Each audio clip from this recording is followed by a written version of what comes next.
Hey, Southeast Missouri sports fans. Enjoy the show and want to take it on the go? You can find every episode on Apple Podcasts, Spotify, Amazon Music, or YouTube. Tune in as they air by searching SEMO Sports Zone wherever you may be listening.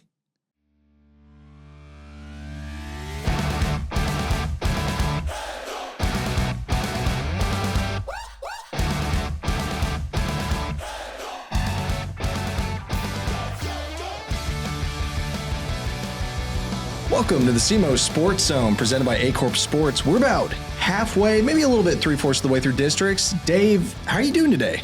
Doing just fine. A lot of football teams going by the wayside here. We're starting basketball, but we still have some teams left and some chances to win some district titles coming up this weekend.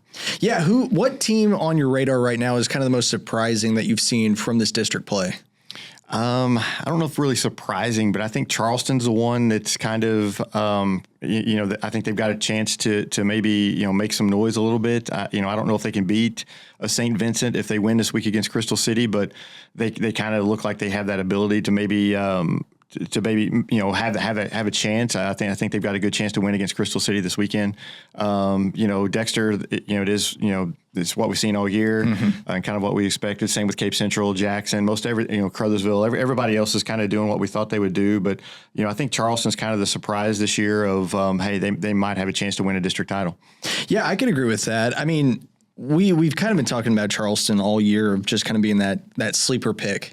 And like you said, I mean, St. Vincent, that's the powerhouse. That's like, they're probably going to take it all the way.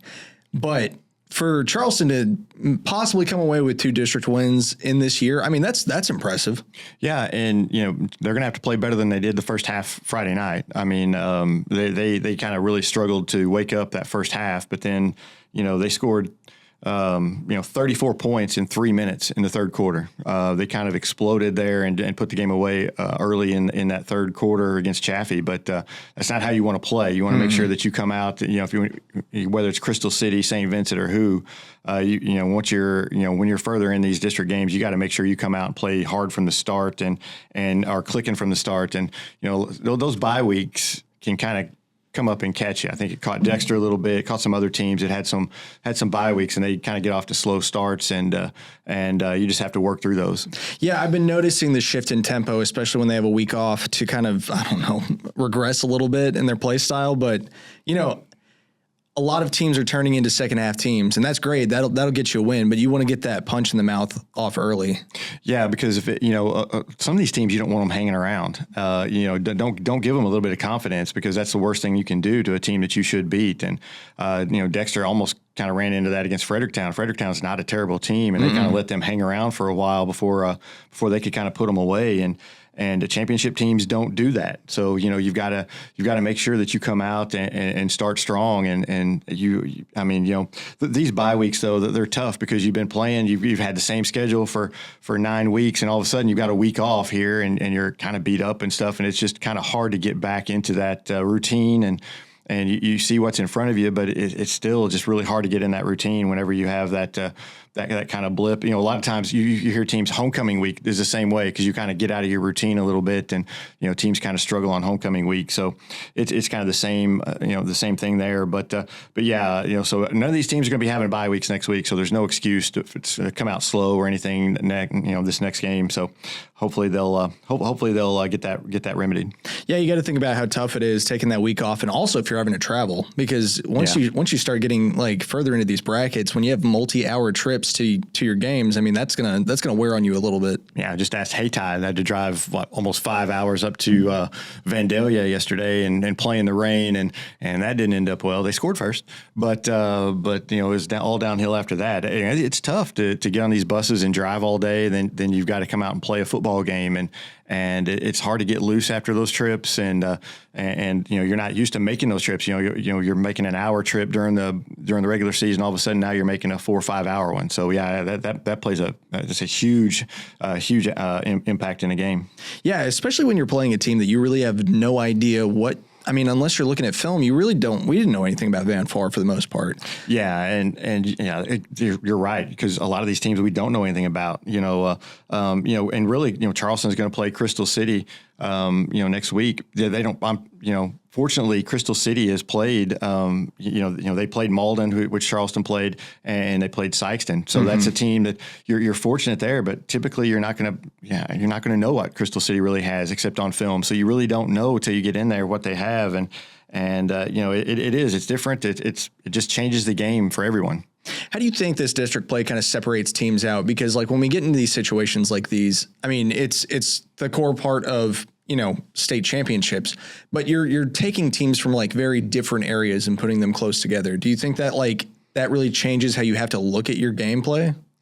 I don't know if it changes because, I mean, you've done stuff all year. You pretty much, it's too late to really change anything, but it certainly will open your eyes to different ways. You might want to throw in some different wrinkles and things like that. But I think for the most part, different areas of the state have different abilities. So I think your western part of the area of the state, that they have a lot of I would say big, strong physical football, a lot of running, not much passing. I think if you go up to St. Louis, you got your athletes, your quickness, things of that nature. So I think different areas of the state, provide different, styles of play that you have to get used to, because not everybody plays like we do down here. It's just like in basketball. Basketball, Southeast Missouri's up tempo, a lot of press. You don't see that around the state. So I think that's the biggest issue, or the biggest, the biggest issue that teams face is just the different styles that these teams are going to play when they come in.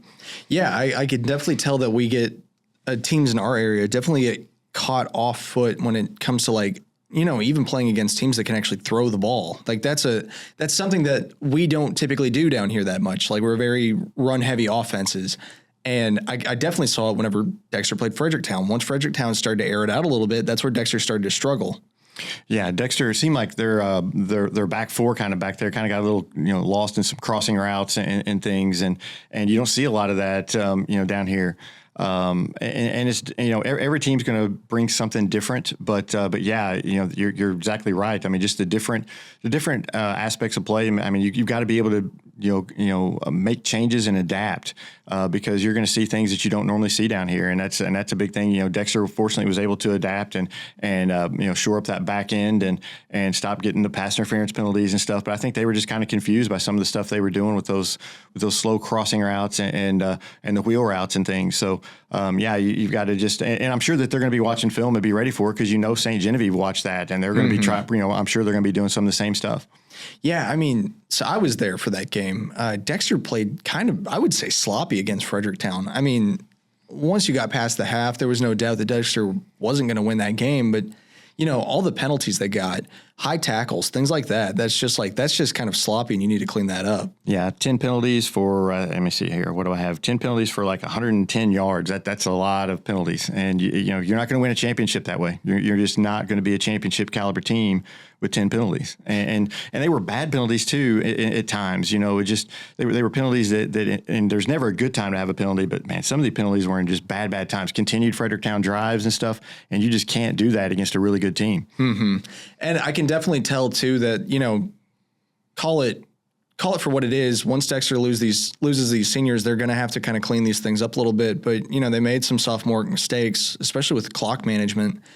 Sometimes you got to run the ball out of bounds. You can't just run your route inside. Yeah, and they're playing some sophomores and juniors, some younger guys that are gonna, you got to learn from this, and they're learning because they're not all seniors, so you're gonna get some guys that are out there that are learning, and some of that stuff happens, but at the end of the day, they still were able to run for over 500 yards on the ground, and put up 55 points, 56 points, so. They have that ability. You just can't depend on that every week, that, hey, we can start off slow, we can make these mistakes and still overcome them, because, not everybody's, there's going to be teams better than Fredericktown. There's going to be teams that are better than some of the teams you've been able to do that against earlier this year. So you got to just clean it up, and I'm sure the coaching staff's on them to do that. But yeah, I mean, you got to, the mistakes, the penalties, the mental mistakes, you just can't make those. I would be remiss if I didn't mention it. I don't have the stat on hand, but I think this team for Dexter right now is currently the most offensive leading team Dexter's ever had. Yeah, I think it's most points ever in school history. I think they've scored like 460 or something, if I'm not mistaken, somewhere around there, and that breaks the record. And they could tie this record for most wins in school history on on Friday night if they beat St. Gen with 11. 1986 team had 11 wins whenever they made the state semifinal. So that would tie the most wins in school history. So that's and they have a chance to get the most wins in school history if they continue to win. So this is a a generational team. It's a team that Dexter hasn't seen in 40 years, and but they can't get lost in that. They have to, if you don't win Friday night against St. Genevieve, I mean, you didn't even get a district title out of it. So I mean, you want to make sure that you focus in and come out and play hard, because St. Genevieve's coming after you. They're well aware of St. Genevieve. St. Genevieve's ended Dexter's season 3 of the last 4 years. And they've plenty of times St. Genevieve's ended Dexter's season in the last 30 years. They know each other very well, and so St. Genevieve's coming down, and they're not going to be afraid to play Dexter, and they know what Dexter's going to bring to the table. So that'll be a fun game for those two.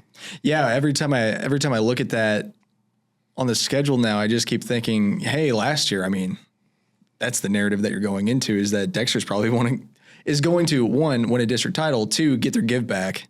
Yeah, and the beauty of that is not only are you playing for a district title, but you have that in the back of your mind of, hey, they beat us last year, we want to get that back, and that's just extra motivation. So you're going in there with, and that's kind of why I was kind of wanting them to see St. Genevieve other than Park Hill Central. You just beat Park Hill Central, you can kind of have it in your mind, well, we already beat them.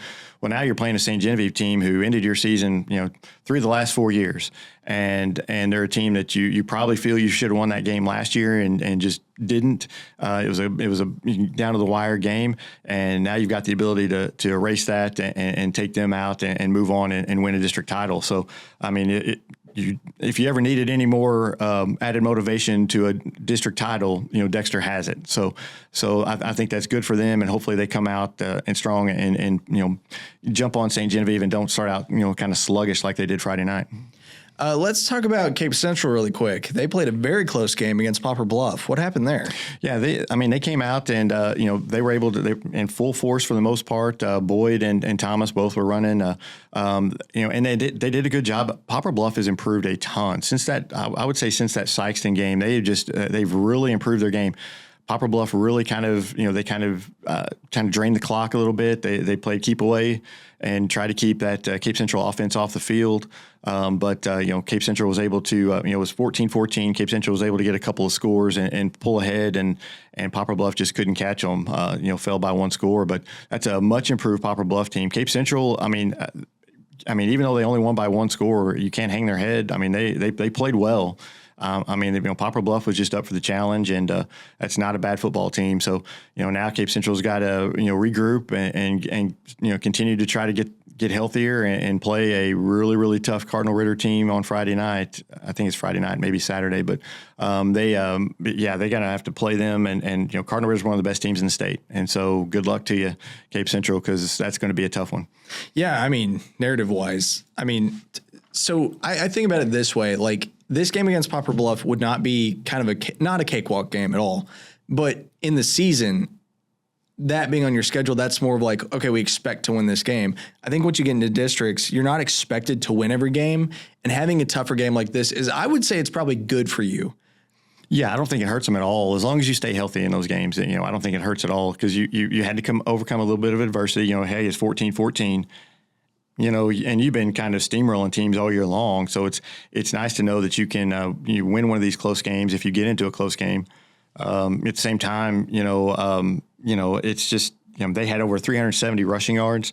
I mean, they did what they wanted to on the ground. It's just that you got to minimize mistakes. You can't have any mistakes really against Cardinal Ritter. You've got to play a pretty near perfect game if you're going to want to beat them. With the athletes that they put out there, I mean, they put it on Jackson like nobody's business. Mm-hmm. And Cardinal Ritter just keeps rolling. I mean, they shut out St. Mary's 38-0, and I don't think it was even that close. So yeah, Cape Central's got their work cut out for them. Backtracking just a little bit, let's talk about Crothersville. I think that's another team that everybody is expecting, not to blow out every team that they play, but they've kind of they've centralized themselves as being a team that can do that. I would say they're one of the biggest teams in the area now. Yeah, they're just a wagon right now. They're just rolling over everybody. That game was over early against East Prairie. I mean, they jumped on. Jermonte Alexander just could not be stopped early in that game. He had three touchdown runs in the first half. Ran for 191 yards on 6 carries. I mean, he got the ball and was scoring. And East Prairie couldn't do anything with him. It was like 20-0 in a snap of a finger, and you just knew that Crothersville was just the better team. East Prairie, they didn't score until late in the game. It was over. They couldn't get their running game going. Crothersville just does a really nice job on both sides of the football, dominating the line of scrimmage. And then once you get the ball to their athletes on the outside, I mean, with Jermonte Alexander and Sammy Bryant had 146 yards on the ground. So, I mean, those two guys are just unreal, and they're just tough to stop. And I'm anxious to see what they do against Valley on Friday night. It's not supposed to be raining. There's no hurricane coming. I'm anxious to see what they do on a dry playing surface, and we'll see how good they really are. Yeah, it's finally that 1-to-1 game I've been wanting from these two teams. I think it's proving grounds at this point, and I think Crothersville is a team that can do it. I think they're showing against Valley in their first game against each other was circumstances be what they were.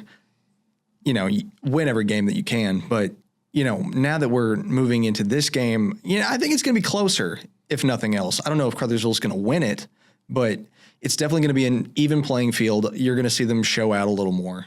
Yeah, I agree. I don't think it's going to be a 30-point blowout. I would be surprised if it's a 30-point blowout. I really think that Crothersville is going to have a better chance to hang with Valley in this game. Now Valley's Valley. Valley's a good team, mm-hmm.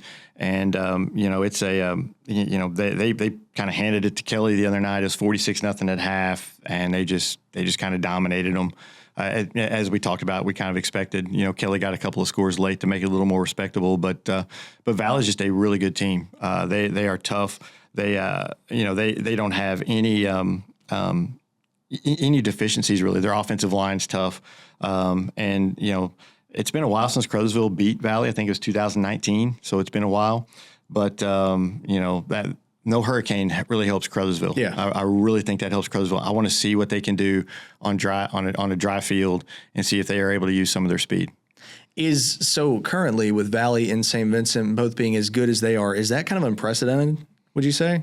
No, not really. Valley's always good, and St. Vincent, they won a state title back in 2004 or somewhere back in the early to mid 2000s. They won a state title.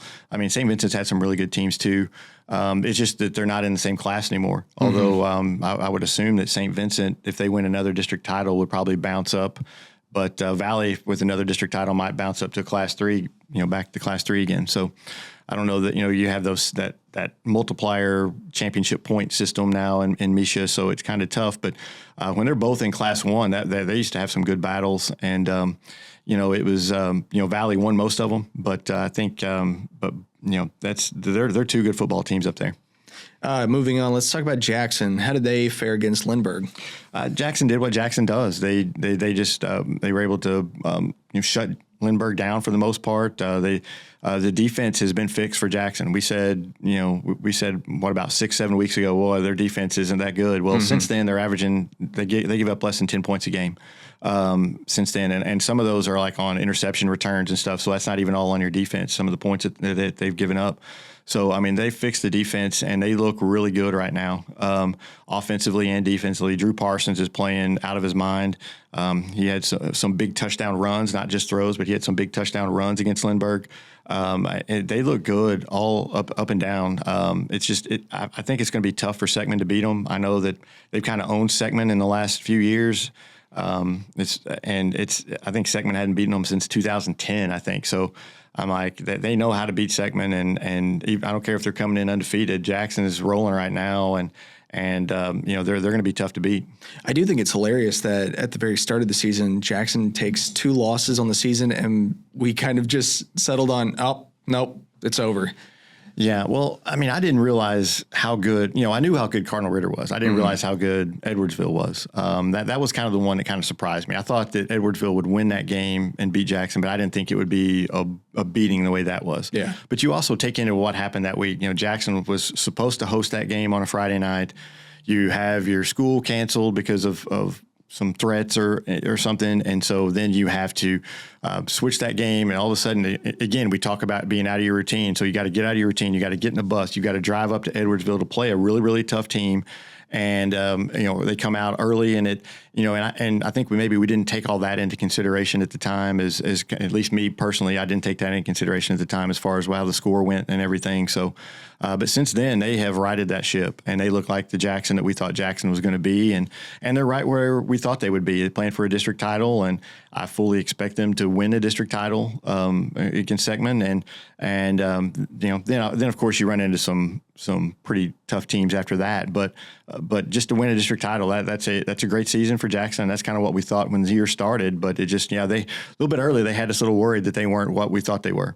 Let's play a couple hypotheticals really quick, because if Jackson wins this district title and moves on, what do you think their chances are? 0. Really? 0. Yeah. I mean, those teams that they play up there, I mean the CBCs and I just don't think that they can beat those teams. I just don't. There's just nothing that tells me that a Jackson team is going to beat those big schools up in St. Louis and Kansas City. Last year they won a district title, but then they were knocked out.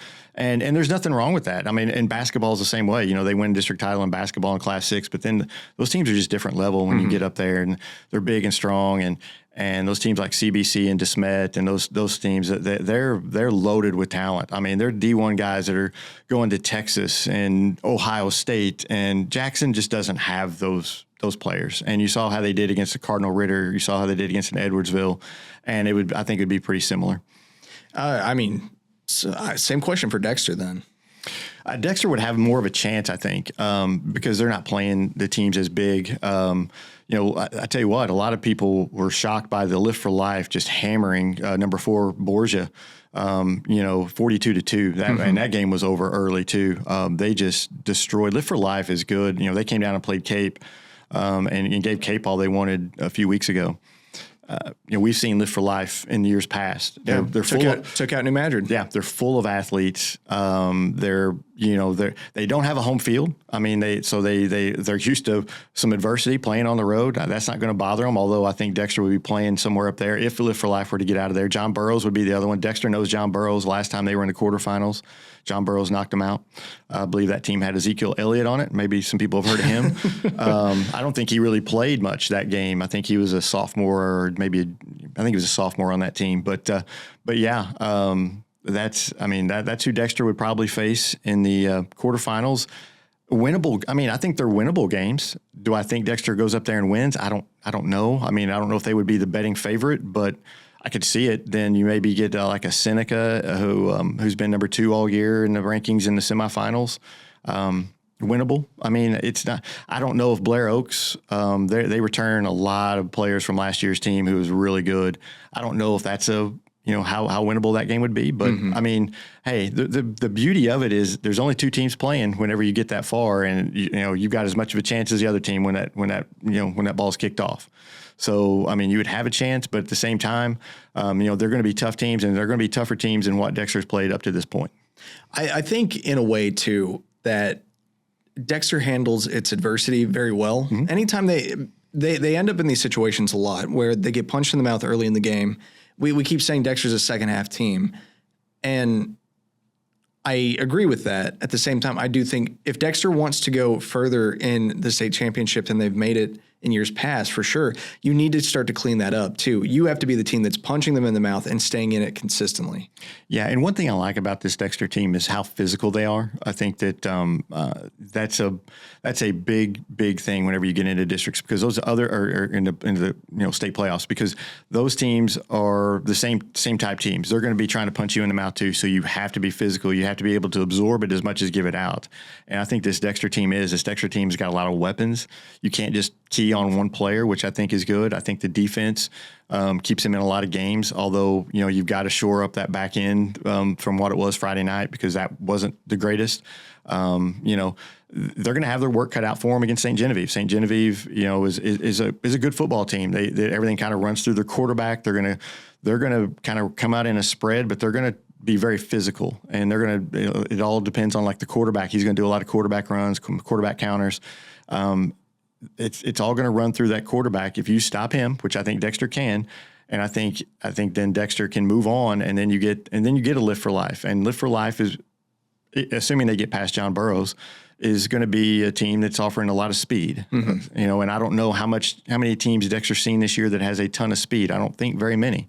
So that's going to be a different challenge. But I mean, I think Dexter, of all these teams we've been talking about here, of the teams that we cover here, I think Dexter has the best chance to move on far and to get a long way.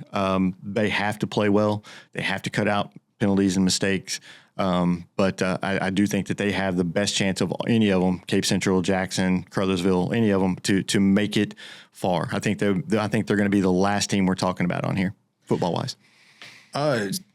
To kind of turn away from football a little bit, just because it's on the horizon, are you excited for this basketball season coming up? A little bit. I mean, I'm excited to see what some of these teams are going to be. I think once the SEMO conference tournament gets really kind of kicking, I think that's when I start getting a little more excited. And then I love the Bloomfield Christmas tournament. Mm-hmm. I can sit here and talk to you for an hour about how much I like the Bloomfield Christmas tournaments over other Christmas tournaments in the area. We'll get there. Don't worry. So I'm not gonna do that now. But yeah, I mean, and so I'm super excited always about the Bloomfield Christmas tournament, and then I hate basketball in January because it just kind of drags. But then February you get excited again for districts and everything. So yeah, I'm really getting excited. I'm very curious to see some of the new how some of these teams look from last year. Yeah, what are a couple teams on your radar that you're really looking out for? Well, I mean, I think we've all heard about the Sykeston stuff. Mm-hmm. I'm kind of interested to see what they look like. Living there too, I hear a lot more of that than a lot of other people maybe. But man, all I hear is about how good can they be. They have the kid from Cape Central who transferred there. I'm assuming he's going to be playing. Everything seems to point to yes, he's going to be playing for them. So. That's going to be interesting to see what happens there. They're going to be very, very good. I mean, they were going to be very good without him. And who in the area can stop them? I mean, that's, can Cape Central with a big loss like that with a new coach, how do they respond? I'm very interested in that. Jackson's going to be good. I mean, they're always going to be solid. Poplar Bluff, I know they lost a few kids to some other schools. How are they going to be compared to, in the SEMO conference? And then, teams like Dexter, I mean, they were down last year, and New Madrid. I mean, New Madrid's got a lot of fresh new faces. How are they going to be? So all those, as far as the big schools, that's kind of the interesting thing. And then small schools, I mean, how good can Puxico be? Can they kind of rebound from that South Pemmiscott loss in the playoffs? Because that had to hurt. But a lot of times that'll motivate you to be even better the next year, because I think they're going to be really, really good. I think Puxico's going to be very good. And then your Class 1, your Richland and Risco, I want to see them play again. Yeah, Richland and Risco. I mean, I don't really know how much Richland's lost, but I know Risco did not lose that much from that team they had last year. Richland has everything back. Both teams pretty much intact from last year. Both teams I've heard over the summer look really good. So I saw them play twice last year. And they were fun games both times. And I think, I can't wait to see that game again. I think that'll be a lot of fun to watch those two teams play, because they match up, I think, very well with each other. Talking about some SEMO conference speculation, just because that's going to be our closest big tournament, it's kind of a tale of every team is now, gotten better since last year. That's what I've heard about everybody for the most part, aside from New Madrid, which I feel like they're kind of in a we have to reload situation. But for the most part, it's a tale of we've all improved. Yeah, I would say that's pretty much what I've heard with everybody except for Charleston. Charleston lost some of their players from last year. I don't know if they've improved, but you talk about Charleston. They're always good. It doesn't matter. I mean, you can say that they lost, every player from their varsity roster, and the next year they're going to come back and they're going to be pretty good. I'm like, you can't ever look at them and be like, oh, they're not going to be any good. Are they going to be a state title contender? I don't think so. Will their district title reign end at 14, 15, whatever it is? It's possible. I mean, I think this is a first year. I think I had to fill out something for a survey, and that was my hot take of the year: is Charleston will not win a district title this year. I don't know how. I mean, I don't even know what the districts are yet. So that's just that was just me just making a hot take. But I don't know how, they're going to be good, but I don't know how good. Yeah, it's interesting. Charleston's really interesting for basketball because I know they have such a legacy of being such a winning team, but I feel like in the past 2 years, especially the fall off has been just kind of really jarring for that school. Yeah, it happened. It happened there in the later '90s. They weren't quite as good as they were, and they rebuild quick. I mean, it's not, and they've got players coming. They're not going to be down by their standards is around 500 and battling for a district title. Mm-hmm. I mean, a lot of teams would love their down standard, but I think that they are. On a little bit of a downturn, but I think there's players coming. I know that their younger groups have some good players on the way, and I'm very familiar with a few of them that are coming, and they're going to be pretty good. Just got to give them a little bit of time. Coach, Jamarcus Williams is a very, very good coach, and he'll have them. He'll make the most of what they have. I'll tell you that right now.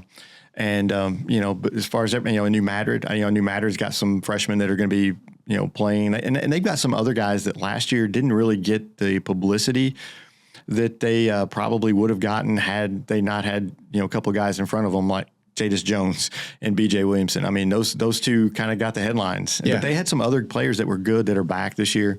So I think they're kind of going to fly under the radar a little bit as far as being a team now. Now, do I think they're going to win a state title? No, I don't. But I think they're going to be a good team, and they're a team that can knock somebody off in that SEMO conference and make some. They're going to be tough to prep for. And Notre Dame, I think, is going to be better. They've got a really, really good coach up there. I think Coach. He does just such a good job. He did such a good job at Kelly whenever he was there, and then he goes up there, and he's kind of had some injuries and stuff last year, but he had a younger team. I think they're going to be better, and I think they're kind of flying under the radar too. I don't think you don't hear many people talk about Notre Dame, but I think they're going to be pretty decent. Just to kind of speculate a little bit, New Madrid County Central's run has won 3 rings in 4 years, so I would consider that a dynasty run at this point. With basketball in this area being as prolific as it is, what do you think is another team that's going to start to fill that kind of position? Oh man, I don't know. I don't see New Madrid slipping too far. I think New Madrid's still going to be in that conversation. Maybe not this year, but in the next couple of years, I don't see why with the players that they have coming and Coach Jenkins does a good job over there. I don't see any reason that they would be out of that conversation anytime soon. Just because you miss 1 year, Scott Central would miss a year here or there. Charleston would miss a year here or there. Back whenever they, you always have to kind of reload a little bit. Yeah. Give other teams a chance every once in a while, But I think New Madrid's kind of the team now that's kind of that you kind of expect them to be in that talk for a state title every year for the most part. In the smaller schools, there's been so much parity that you didn't. Scott Central ran that for so long, the Class 1. And that's just not there anymore. There's the schools just doesn't have the enrollment, some of the, just doesn't have the players. It just, it's just not the same. So same way with Class 2. You just don't have those teams that just kind of are there every year. You had Portageville there for the longest time that kind of ran Class 2, and you had Bernie, challenging them every once in a while. But, for the most part, Portageville ran that. You just don't see that anymore. There's just so much more parity around, not only in our area, but around the state too. It's just a lot tougher to have those strangleholds on the state, like there was probably in the 70s, 80s, and 90s. Yeah, I'm starting to see more too that just with the parity, like you said, it's mostly between schools that are within the same county. They all play a very similar style to each other, and it makes it very competitive. But I feel like that drop-off happens once these bigger schools start to play each other, though. Yeah, and the bigger schools too. It's tougher because you're playing, typically better talent. Sykeston has had under Coach Hollifield, I believe, 14 district titles, but only 1 state title. Mm-hmm. And some of those teams are really, really good teams that just go up and you just run into a Vashon, or you run into a team out of, I can't remember the team out of Kansas City that beat them, but I mean, they run into some really, really good teams. You had your St. Francis Borgias whenever they were rolling, and Vianney, and then Vianney last year. I mean, those are good teams with good players. I mean, how many players did Vianney have that's going D1? I mean, you had, 4 or 5 that are going D1, and they didn't even win the state title. So, I mean, you're looking at, as you get into those bigger schools, it just is a lot tougher. And it's just like what I was talking about with Jackson football and basketball. Boy, you get into those, once you get into Class 5, Class 6, it's just so tough to win those because there's so many good teams. It was so, and you have so many good players. It's more watered down as you get smaller, and some of our area down here has some really good basketball players in those smaller schools, and that's kind of what helps them win those state titles. Do you think that's why we love tournaments like the SEMO Conference so much, is because it finally blends all those really good upper echelon teams in different classes together? Oh, absolutely. And I mean, really, on the SEMO Conference tournament basically is your who's who of Southeast Missouri basketball. I mean, because you can talk about, Puxico's good, Richland's good, Risco's good, but those teams are not as good as the teams that are going to be playing in that SEMO Conference tournament typically. I mean, maybe better than 1 or 2 of those teams, but typically not, talented enough to win that tournament.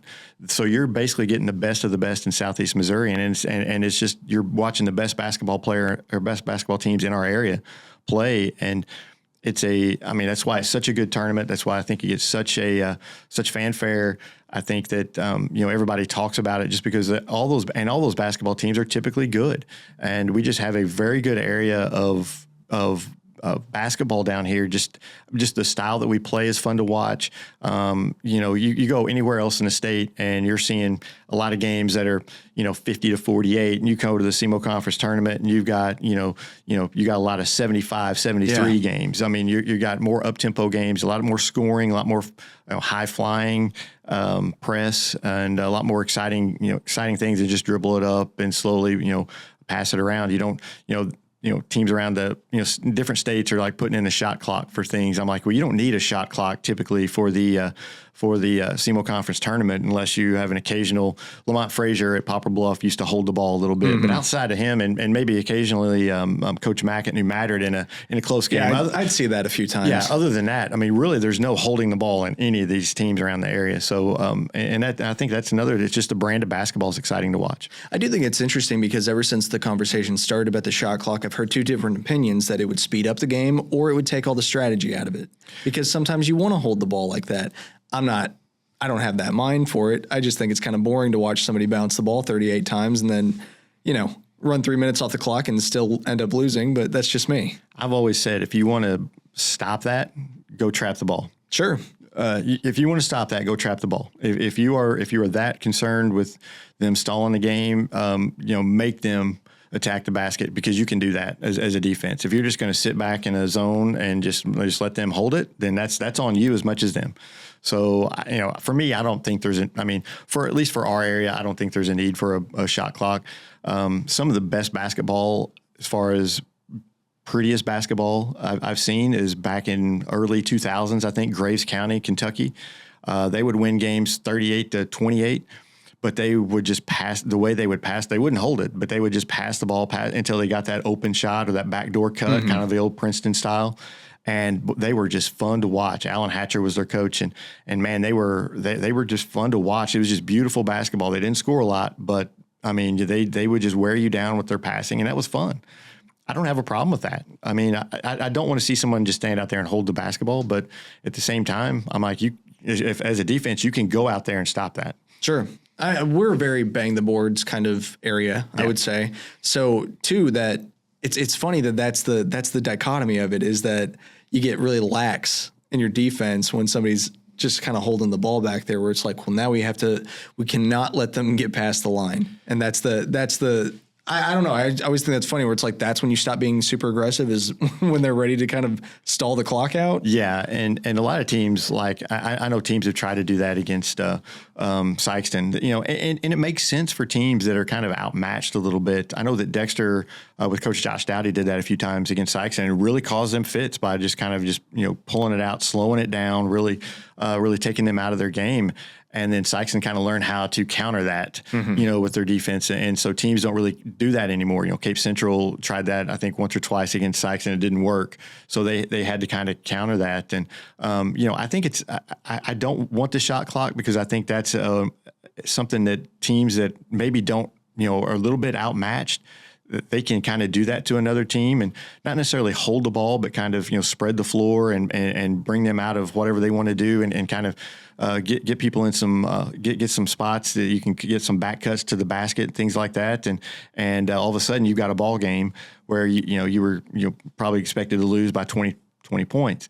So I think it does take some of the strategy out if you put in the shot clock. I think it hurts some undermatched teams and favors teams that are favored.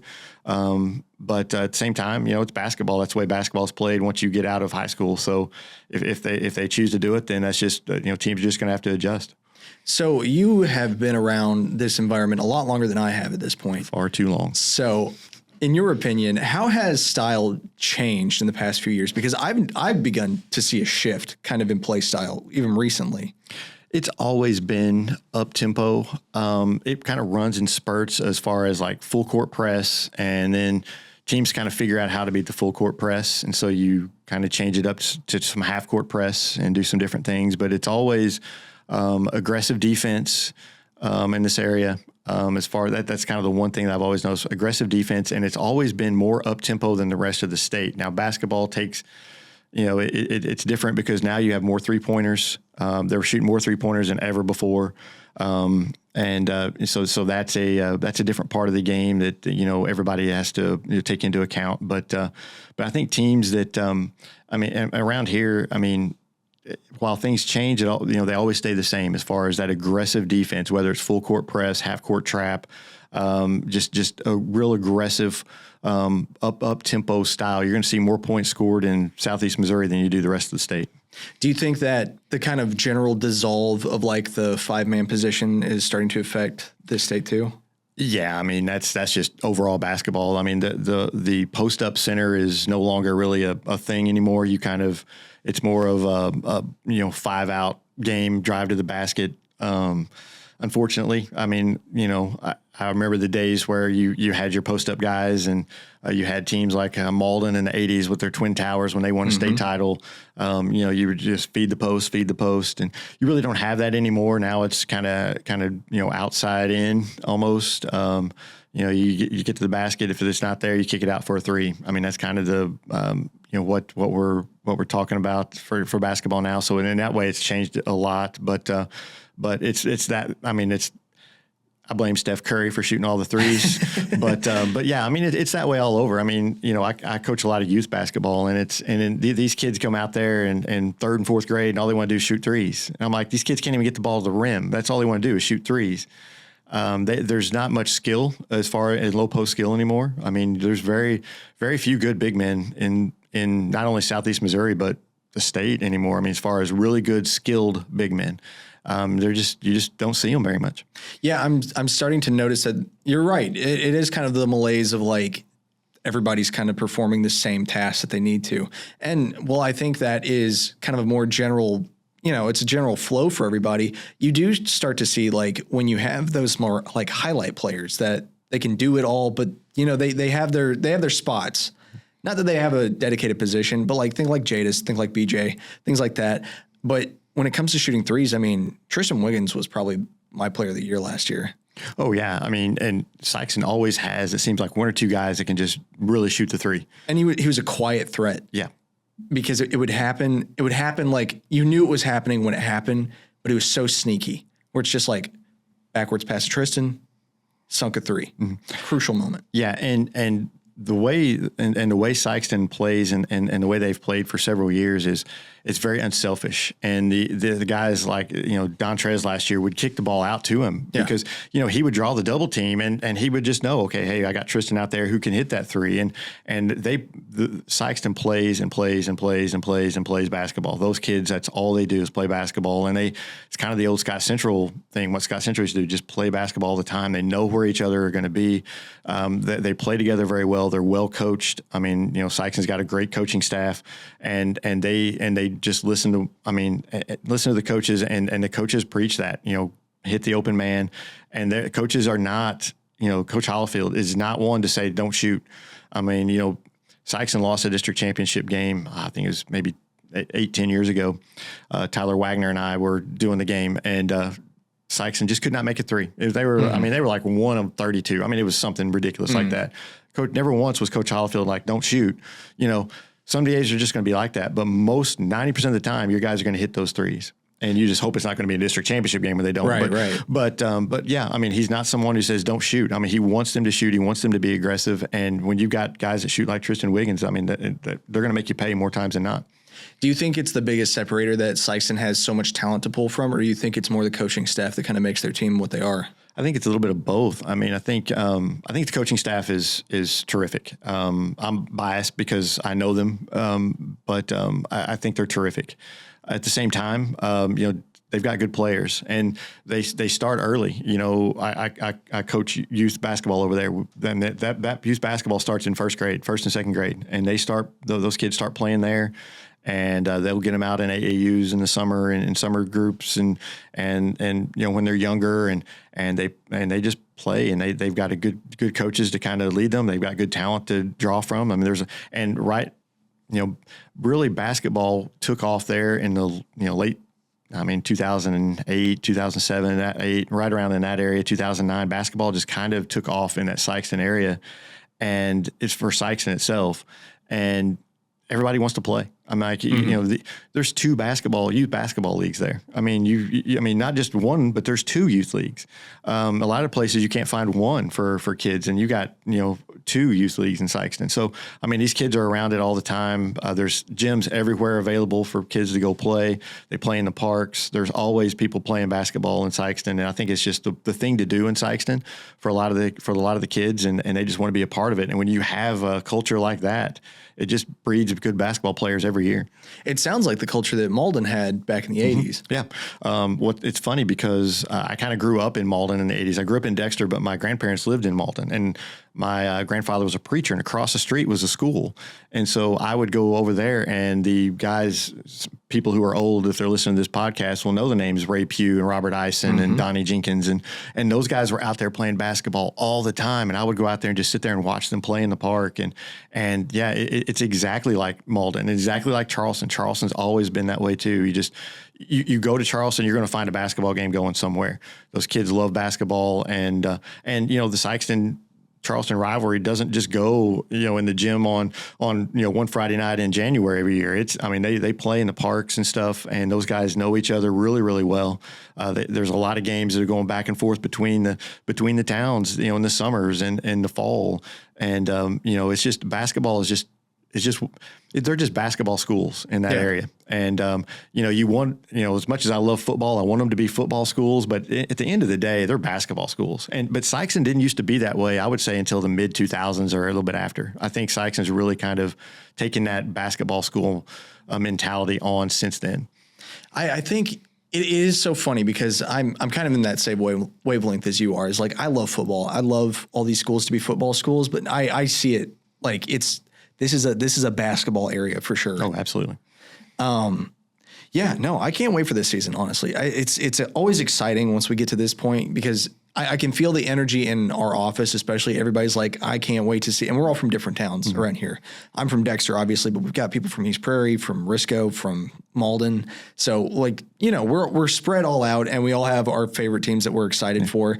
Bloomfield Christmas Tournament, that's always something that we speculate. East Prairie is going to be good this year. We didn't mention them, but East Prairie is going to be good this year. That was my pick. I think, I hate to shot call super early, but I think they're going to take it this year. They don't have that big threat like they did last year against Malden, so I don't know. I think Malden's going to be better than people think. I hear Malden's going to be better than people think. We'll see. I can't wait. Let's find out. Let's find out. Let's go play now. So this has been the SEMO Sports Zone. We thank you for watching, and we'll catch you next week.